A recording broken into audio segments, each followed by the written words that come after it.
The grammar part, which is, I think when you say A to Z of the English, you would expect from this, right? The grammar part will cover 5 aspects. The first part would be phonetics and phonology as related to the pronunciation.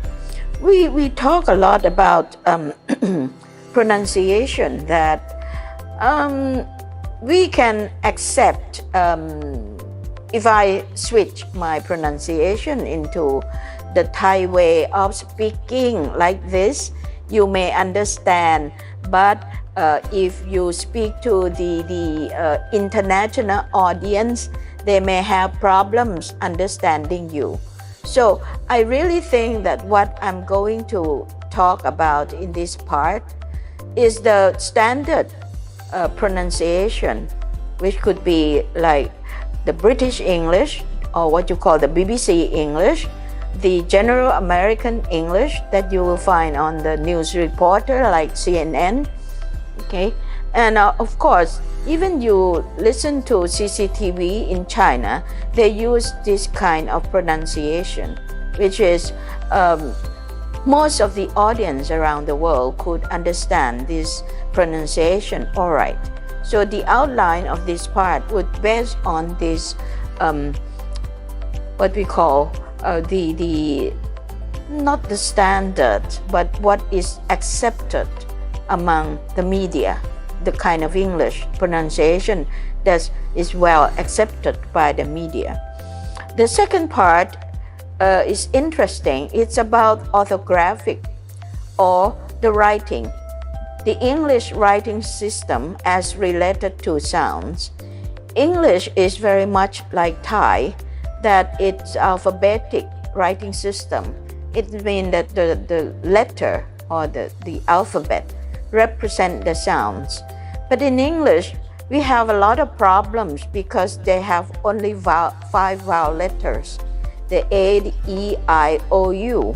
But these vowel letters, when they combine together, they make a lot more sounds, okay, that are vowel sounds and diphthong and triphthongs in English.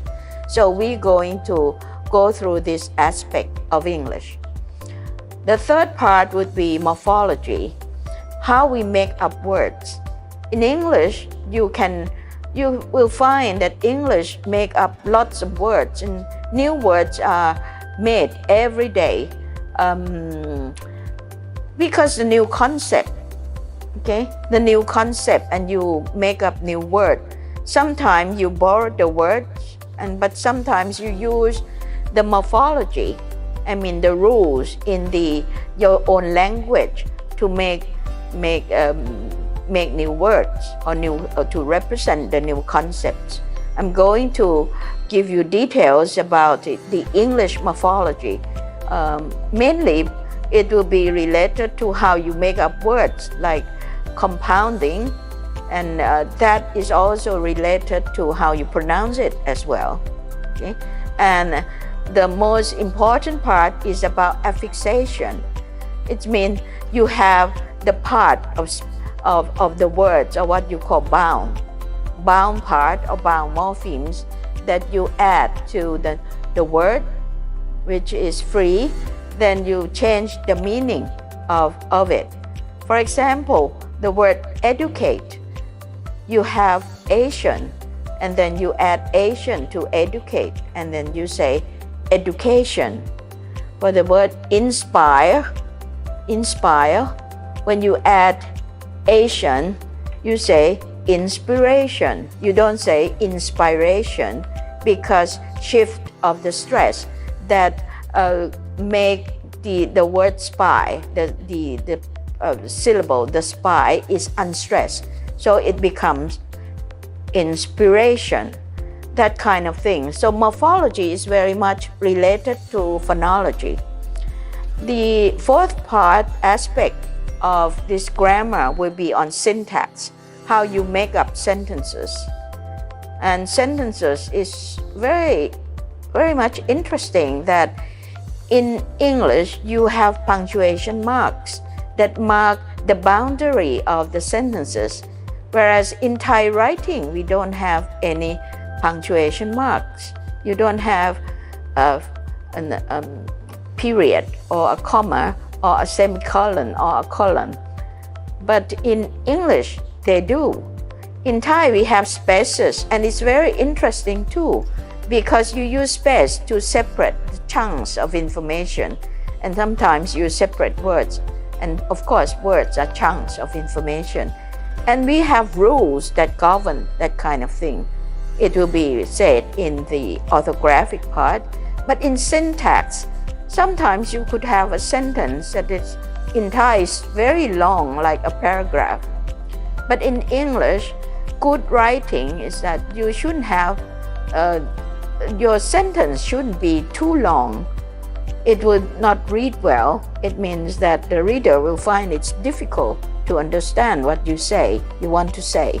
So I will discuss more about the aspect of sentence and how we make sentences, how you combine sentences into compound sentence, or you have sentences that cannot, a clause that are dependent, that it has to be with something else, like if clause, then you make what we call complex sentences.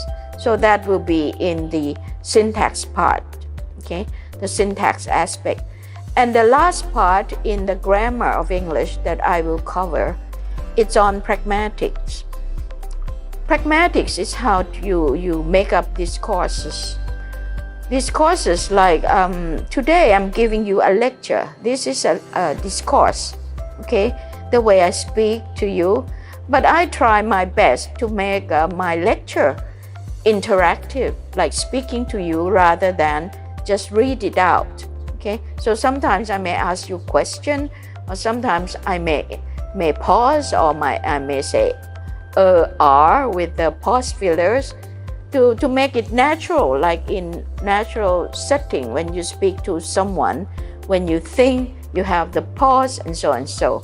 So how you make up discourses would be different styles of speaking. We have mainly you may call spoken language and written language. When you write, it's different from when you speak. But it doesn't mean that when you speak, you cannot use written language. If you give a formal speech, you usually use a very formal language or what we call written language. Whereas if you are giving a talk like I'm doing now, okay, I try to use as much as possible spoken types of language, which means that sometimes a sentence may not be completed.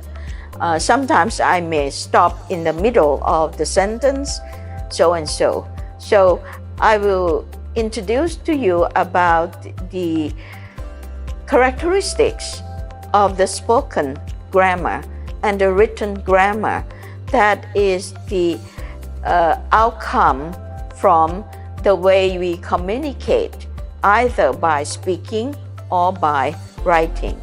That would be in the part of pragmatics.